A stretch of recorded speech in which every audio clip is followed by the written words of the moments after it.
1829 December 4 భారతదేశంలో ఒక ప్రత్యేకమైన దినంగా ఈ దినాన్ని అభివర్ణించుకోవచ్చు. ఏం జరిగిందండి అని అంటే, అదే దినాన మన భారతదేశంలో సతీ సహగమనం అనేటువంటి సాంఘిక దురాచారం రూపుమాపబడినటువంటి దినం అదే. నిజంగా చాలా ఆశ్చర్యంగా ఈ దినం గురించి మనం మాట్లాడుకోవచ్చు.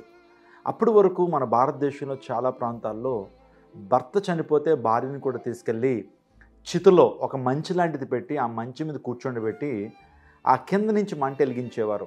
కాసేపటికి ఆ మంచుకు ఉన్నటువంటి కర్రలు తీసేసేవారు. తీసిన తర్వాత ఆ స్త్రీ ఆ భర్త చితులోనే ఆమె కూడా కాలుతున్న పరిస్థితుల్లో చాలామంది ఊరు ప్రజలందరూ కూడా కర్రలు తీసుకొచ్చి ఆమెను బయటికి రాకుండా కర్రలతో అదింపట్టి అత్యంత ఘోరాతి ఘోరంగా నిర్దాక్షరహితంగా చంపేస్తుండేటువంటి వారు. నిజంగా ఇటువంటి పరిస్థితుల్లో క్రైస్తవ మిషనరీ అయినటువంటి విలియం కేరీ ఆ దృశ్యాలను చూసి హృదయం ద్రవించుకుపోయేది. ఆ కార్యక్రమం ఎలా జరిగించేవారు అంటే, మేళతాళాలతో ఊరంతా ఊరేగింపుతో గ్రామ ప్రజలందరూ కూడా ఆ ప్రాంతానికి వచ్చి ఆ కార్యక్రమాన్ని జరిగిస్తూ మేమేదో పుణ్యకార్యం చేశాం, ఏదో గొప్ప కార్యం చేశాం, సనాతన ధర్మం ఇది శ్రేష్టమైనటువంటి కార్యం అని భావించేవారు. మన భారతదేశంలోనే బెంగాల్లోనే 1,40,000 మంది గృహిణులు స్త్రీలు సతీ సహగంలో చనిపోయారని లెక్కలు చెప్తా ఉన్నాయి. ఏమంటే ఒక్క ప్రాంతంలో బెంగాల్ అనే ప్రాంతంలో 1,40,000 మంది చనిపోయారంటే భారతదేశంలో ఇంకెంతమంది స్త్రీలు చనిపోయారు మీరు ఆలోచించేయండి. ఈ యొక్క దురాచారం ద్వారా ఆ దురాచారం రూపుమాపడానికి దేవాదేవుడు విలియం కేరీని భారతదేశానికి పంపించాడు. ఆ విలియం కేరీ ద్వారా అనేకమైన సంస్కరణలు జరిగినాయి. కానీ దైవజనుడు గొప్ప మిషనరీ అయినటువంటి విలియం కేరీ నిజంగా ప్రభుత్వంతో మాట్లాడి ఆ టైంలో రాజా రామ్మోహన్ రాయ్తో కలిసి ఎన్నో శోధనలు ఎదుర్కొన్నాడు. ఎన్నో ప్రతిఘటనలు ఎదుర్కొని ఎట్టకేలకు నేను చెప్పిన ఆ రోజున సతీ సహగమనం అనేది రూపుమాపబడింది. ఆ టైంలో విలియం బెంటిక్ అనేటువంటి బ్రిటిష్ గవర్నర్ జనరల్తో మాట్లాడి నిజంగా ఎంతో పోరాటం చేసి భారతీయులతో కూడా పోరాటం చేసి ఆ దినాన్ని సతీ సహగమనాన్ని రూపుమాపారు. అంత మాత్రమే కదా, ఇంకెవరైనా సరే అటువంటి కార్యం చేస్తే వారు శిక్షకు పాత్రులని ఒక శాసనం, ఒక చట్టాన్ని కూడా తీసుకురాగలిగాడు విలియం కేరీ అనేటువంటి గొప్ప దైవజనుడు. ఎందుకు ఈ మాట చెప్పాను తెలుసా అండి?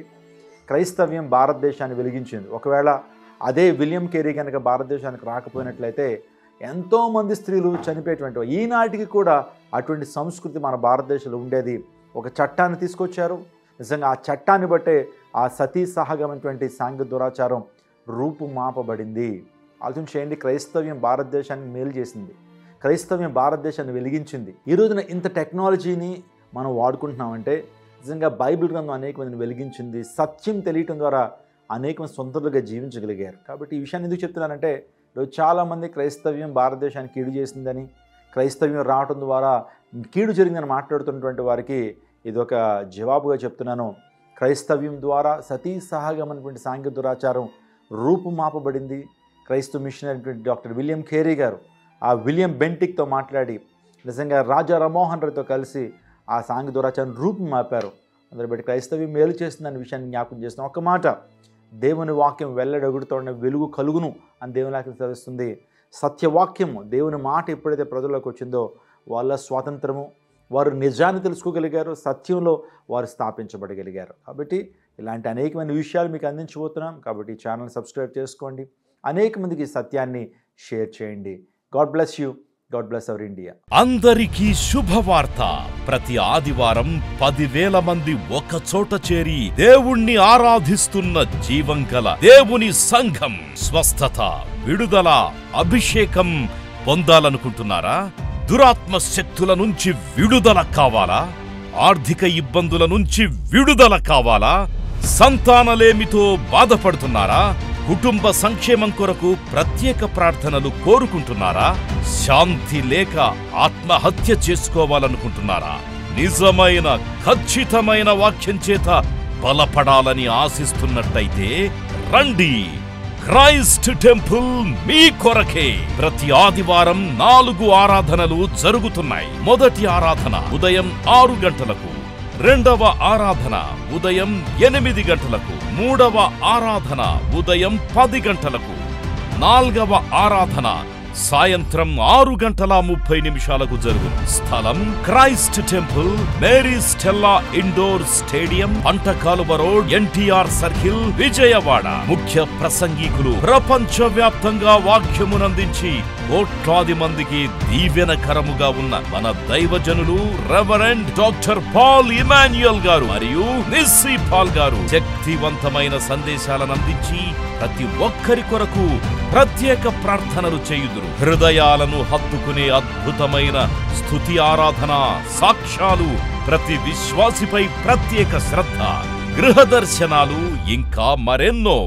ప్రతి ఆరాధనలో వేల మంది ప్రజలు పాల్గొంటూ ఆత్మీయముగా బలపడుచున్నారు. పాటలు, ఆరాధన, వర్తమానముల ద్వారా దేవుని ఆత్మీయ కార్యములు అనేకులు పొందుకుంటున్నారు.